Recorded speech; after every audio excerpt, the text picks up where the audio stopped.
আসসালামু আলাইকুম বন্ধুরা। আজ আমি আপনাদের সাথে নিয়ে এসেছি একটি গ্রামের ভিডিও। যে গ্রামের বেশিরভাগ ঘরবাড়িগুলোই মাটির তৈরি। মাটির তৈরি হলেও মাটির তৈরির ঘরবাড়িগুলোর ছাদ হিসেবে ব্যবহার করা হয়েছে টিন। এছাড়াও এখানে ইটের তৈরি অনেক ঘরবাড়ি দেখা যায়। মাটির তৈরি ঘরবাড়ির মানুষজন সাধারণত গ্রামে থাকেন না।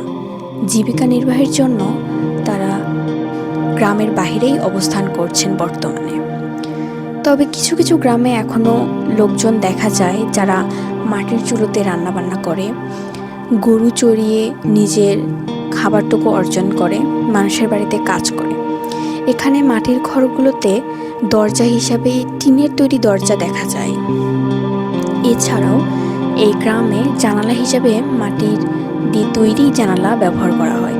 অনেক বাড়িতে দেখেছি আমি আবার জানালাগুলোকে বন্ধ করে দেওয়া হয়েছে, কারণ লোকজন এখানে তেমন থাকে না।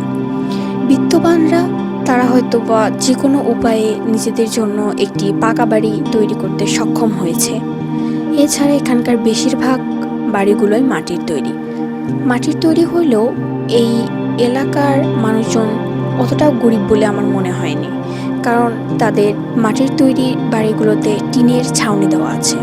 এছাড়াও এখানে একটি মসজিদ রয়েছে। মসজিদটি বেশ ভালো, নামাজ পড়ার জন্য উপযোগী। এখানে যে কেউ গিয়ে আল্লাহর কাছে প্রার্থনা করতে পারবেন।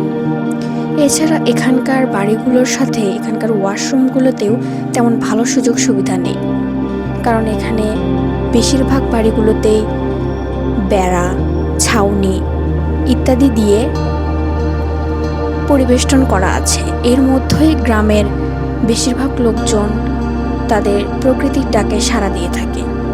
এছাড়াও এই গ্রামে অনেক গাছপালা দেখা যায়, যেমন কলার গাছ, খেজুরের গাছ, নারিকেলের গাছ ইত্যাদি। যারা একটু বিত্তবান তাদের এখানকার ইটের বাড়ি আছে। ইটের বাড়ি থাকলেও সেগুলোতে আবার প্লাস্টার করা নেই। তবে আমার মনে হয় গ্রামের প্রায় লোকজনই একটু বিত্তবান, যে তারা প্রতিদিন নিজের অন্নটুকু জোগাড় করতে পারেন। এই গ্রামে পরিদর্শনের সময় আমরা কোনো বাড়িতে অবস্থান নেইনি, শুধুমাত্র রাস্তা দিয়েই ঘরবাড়িগুলো পরিদর্শন করেছি। এখানে মাঝে মাঝে টিনের দেয়া বেড়া সহ পুরো বাড়ি ঘেরাও করাও আমরা দেখেছি। যারা বলেছেন যে তারা অন্যের জমি বর্গা বা আদি নিয়ে তাদের জীবিকা পরিচালনা করেন। এছাড়াও তারা চাল বিক্রি করেন, ডাল, আরও অনেক কিছু তাদের আবাদি ফসল বিক্রি করে তাদের জীবন পরিচালনা করেন।